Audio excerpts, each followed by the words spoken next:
From the rising of the sun to its going down, the Lord's name is to be praised. Let us open our hearts to his presence and listen for his voice in the stillness of this evening hour. Our evening sacrifice, chapter 17. The seven last plagues and the wicked. The great time of trouble, part 1. July 11th. The fifth plague. Strong to meet the foe marching, and we go, while our cause we know must prevail. Shield and banner bright gleaming in the light, battling for the light we ne'er can fail. Rose then, soldiers, rally round the banner, ready, steady, pass the word along. Onward, forward, shout aloud, Hosanna! Christ is captain of the mighty throng. The fifth plague. And the fifth angel poured out his vial upon the seat of the beast, and his kingdom was full of darkness, and they gnawed their tongues for pain, and blasphemed the God of heaven because of their pains and their sores, and repented not of their deeds. Revelation 16 verses 10 and 11. With shouts of triumph, jeering and imprecations, throngs of evil men are about to rush upon their prey, when lo, a dense blackness, deeper than the darkness of the night, falls upon the earth.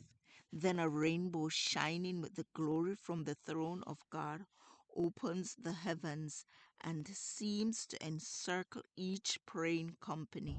The angry multitudes are suddenly arrested. Their mocking cries die away. The objects of their murderous rage are forgotten. With fearful forebodings, they gaze upon the symbol of God's covenant and long to be shielded from its overpowering brightness. It is at midnight that God manifests his power for the deliverance of his people. The sun appears shining in its strength. Signs and wonders follow in quick succession. The wicked look with terror and amazement on the scene, while the righteous behold with solemn joy the tokens of their deliverance.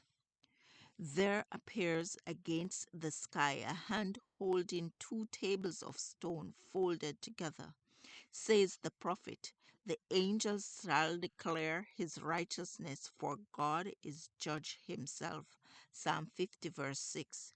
That holy law, God's righteousness, that amid thunder and flame was proclaimed from Sinai, is the guide of life, is now revealed to men as the rule of judgment. The hand opens the tables, and there are seen the precepts of the Decalogue, traced as with a pen of fire. The words are so plain that all can read them. Memory is aroused. The darkness of superstition and heresy is swept from every mind, and God's 10 words, brief, comprehensive, and authoritative, are presented to the view of all the inhabitants of the earth. Church members who have seen the light and been convicted, but who have trusted the salvation of their souls to the minister, will learn in the day of God that no other soul can pay the ransom for their transgression. A terrible cry will be raised. I am lost, eternally lost. Men will feel as though they could rend in pieces the ministers who have preached falsehoods and condemned the truth. All unite in heaping their bitterest condemnation upon the ministers. Unfaithful pastors have prophesied smooth things. They have led their hearers to make void the law of God and to persecute those who would keep it holy. Now, in their despair, these teachers confess before the world their work of deception. The multitudes are filled with fury. We are lost, they cry, And you are the cause of our ruin, and they turn upon the false shepherds. The very ones that once admired them most will pronounce the most dreadful curses upon them. The very hands that once crowned them with laurels will be raised for their destruction.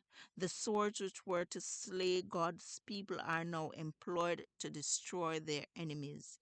Here we see that the church, the Lord's sanctuary, was the first to feel the stroke of the wrath of God.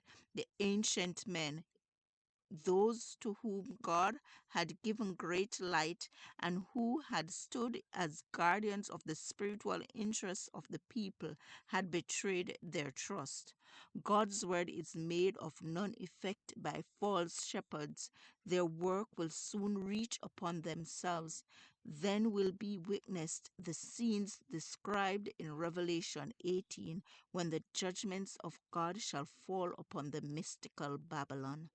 This passage was taken from Last Day Events, page 246 to 248, or Evening Sacrifice, July 11th.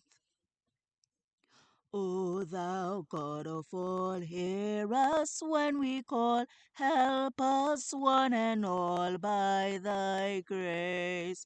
When the battle is done and the victory won, may we wear the crown before thy face.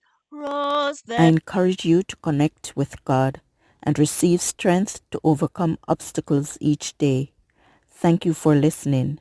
Please join us tomorrow as we offer up our evening sacrifice.